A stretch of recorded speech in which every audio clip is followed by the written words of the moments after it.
Well, good morning, folks. Pastor Rocky Branch, Spruce Pine First Baptist Church. Last couple of days, we've been talking about good people. Do good people go to hell? And yes, they do. Bad people go also. It's important to think about this passage in Luke 16 about the rich man and Lazarus. We've talked 2 days about this. I'm going to go ahead and finish it up today. Most likely, maybe not, but probably so. Lazarus a beggar, the rich man had more than he needed, and Lazarus is at the gate, the rich man is in the house, and conversation goes on that they both die. Doesn't say how long, doesn't have any bearing on any of that. It just says that they died. The rich man lifted up his eyes in hell, saw Lazarus in Abraham's bosom, requested to Abraham that Lazarus take his finger and dip it in water and touch it to his tongue, which gives us some information. It gives us some information that's very important, I think.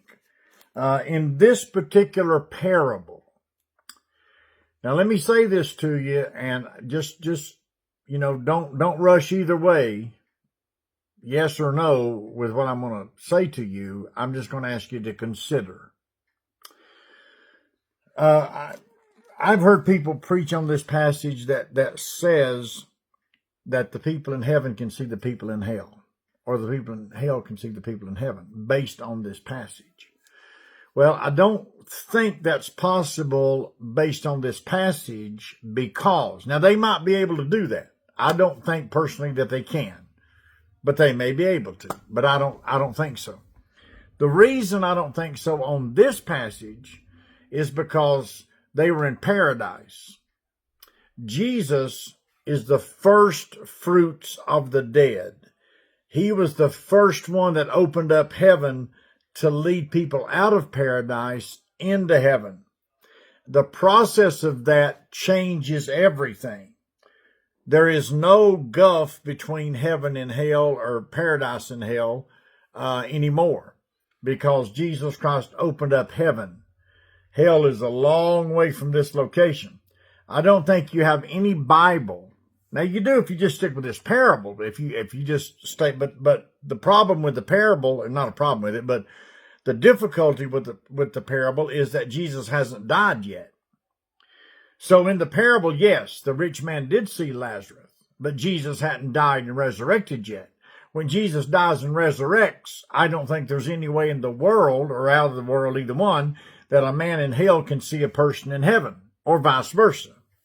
Now, some people do this. They take this approach because of the suffering or the anguish or the making hell worse, because somebody's in hell and they see a loved one in heaven, and that makes their pain worse and their sorrow worse. And I don't find that in the scriptures. I don't see that in the scriptures, and I don't think there's enough for us to hang our hat on with that. Yes, if you just leave this passage alone and nothing else, yes, they did see each other. But once again, they're in paradise. In the other situation, there is not only paradise, but there is now no opening of heaven. But when Jesus opened it up after the resurrection, I think there's a vast difference. I don't think there's even a comparison to that. So here's another thing that's important about this. In this particular parable, the rich man had eyesight. He felt pain. He was thirsty. And he had a desire, because it says here that he has brothers. And he's asking for his brothers to get the information that they don't want to come to this place. Now, I think the reason that we have this particular story is that Jesus is reminding us that right now there's hope. So you have the height of riches and the depth of poverty. So there is a gap there, and everyone is between those two places. You're either in the depth of poverty or in the increase of riches. You're between those two places somewhere. And I think that this gulf represents the difference between those two places. And so many times I'm afraid that the people that have the ability to help won't help or don't help, and the people that need it the worst never get it, or if they get it sometimes, not all the time, but sometimes they squander what they get. So therefore it disappoints the people that have to give because it's not cared for as it's been handed out. For example, in our church, we help a lot of people. We just help a lot of people. And that's just the way it's been. But we also, I always take the opportunity to ask that person, what about next month? What's going to happen to you? What are your plans? Where are you going? Not just to try to do something to help somebody without asking them, what are we going to do after this? In this story, it says that Lazarus is there comforted and the rich man is tormented. Now, I'm not going to get through with this, I can see already.